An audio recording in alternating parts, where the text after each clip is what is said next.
More time on the Tacx FLUX trainer today. I need a lot more kilometers on this to know the ins and outs and know how it responds. So today, let me show you what I'm up to.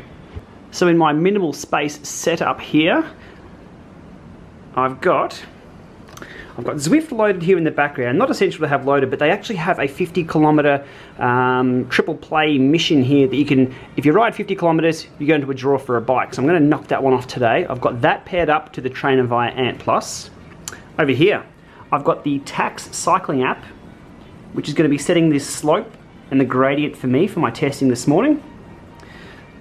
Obviously a towel, drink, some food over there, the beast itself, the Tacx FLUX,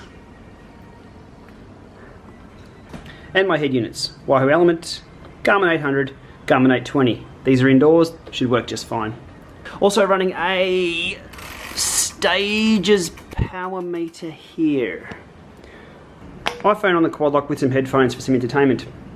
And for some cooling, I have a fan and the big bad world outside taking care of some airflow. So today's plan, 20 minutes cold out of the blocks at 200 watts. I'm going to set the Tacx FLUX to erg mode using the Tacx cycling app, set it to 200 watts and collect all the data I can with all these head units from the FLUX itself via Ant+ and the Stages via Ant+, and I'll just see if there's any drift between the two. Now I know it's a Stages, I'm looking at getting some power tap pedals. I think that's the choice I'm going to go with for the future tests I'll do. More on that in another video. I'm going to run through the 20-minute test, and I'm keen to put the two graphs together to see if there's any drift between the two. They say after about 10 minutes the flux really lines up, but we're not going to really see that because what it reports will always be the same number, which makes things a little harder. But I think it's still a valid test to try. So 20 minutes, bang on 200 watts, flatlining. I'll put the two graphs together and see if I can find anything there. And the next one's going to be a real meaty test of the trainer itself for responsiveness. 10 seconds on, 10 seconds off, 10 seconds on, 10 seconds off, overlay that data. What does it come up with? Very keen to see this one. We also might go into workout mode on Zwift after all that testing and just see how quickly it responds to 10 seconds on, 10 seconds off when it's in erg mode.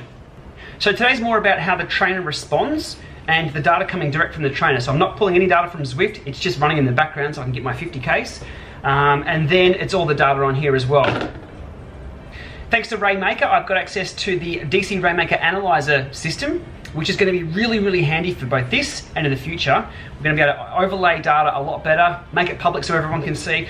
So I like the idea of sharing some data because at the end of the day, anyone can buy one of these trainers and do it themselves. So the more data that's out there and the more opinions and more reviews, the better off informed everyone is for these trainers.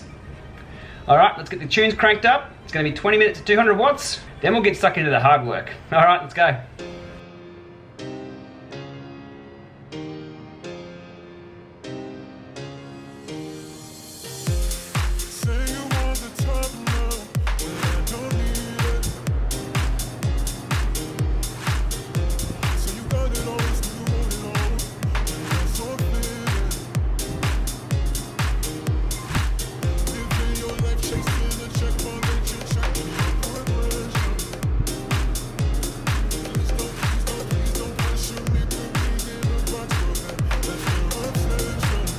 Watts.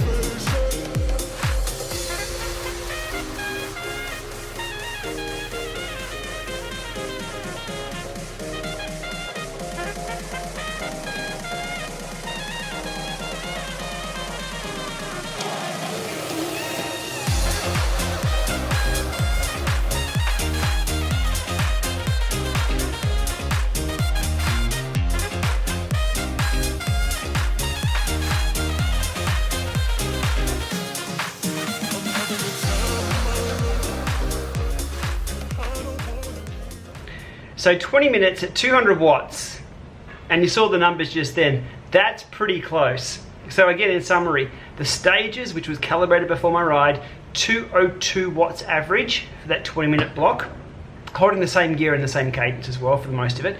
And the Tacx FLUX, 202 watts for 20 minutes. That's pretty good. Now, yes, it is a Stages. As I've said before, it has been tested against my Neo and is pretty accurate. I'm pretty happy with those numbers. The next test, we're on to the 10 seconds on, 10 seconds off. It's gonna do it for 4 or 5 minutes. We'll see how long I last. All right, let's get into that, and we'll side by side the numbers. We won't be able to get a good indication straight away from these things because it's just so on and off, but we will analyze the data after I've performed these. Let's get into it. I will do a spin down right now on the Tacx FLUX, just to make sure it's in line, but that's looking pretty good already. But just to make sure the data's clean, spin down, and then into our 10 seconds on, 10 seconds off. Devices, Tacx FLUX, device options, calibrate. Okay, I think that means it's done. This is something about 0.5. I don't know what this means, and the seagull's on Zwift over here. Don't know either. Given it's green, I assume it's okay. Let's go with that. So this one will be quick start, slope mode. So I'm just going on 0% gradient for this test. 10 on, 10 off, 10 on, 10 off, until we die. Let's get into it.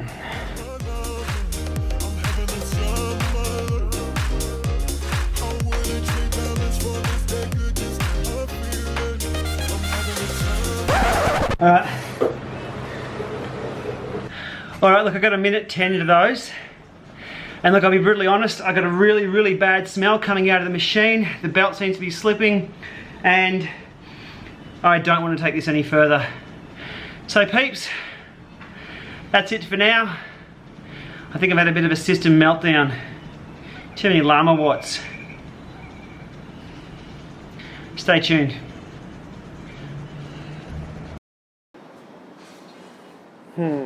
Okay, look, the backstory on this. The initial flux unit that I had developed a squeak after about 45 minutes. I fed this back to the guys at Tacx, and they said, look, we'll get you a new one straight away. We think we know what the issue is. I've taken it apart, had a look inside, and thought, look, it's not going to worry it too much in regards to how it's measuring power, how it operates. It's just a bit of a clearance thing with one of the guide jockey wheels. But what I've done, I've completely shagged the unit.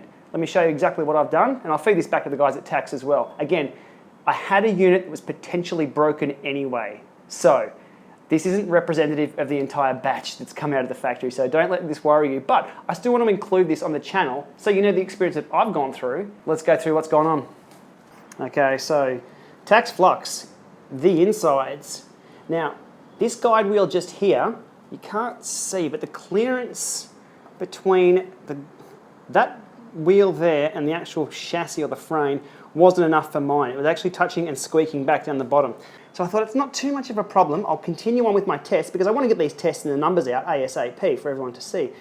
So given that wheel was off center a little bit, what's happened is when I started doing my spritz, this belt here, which is a smooth belt, it's not a tooth belt like we see in the other trainers, it's a smooth belt here, it's jumped across one.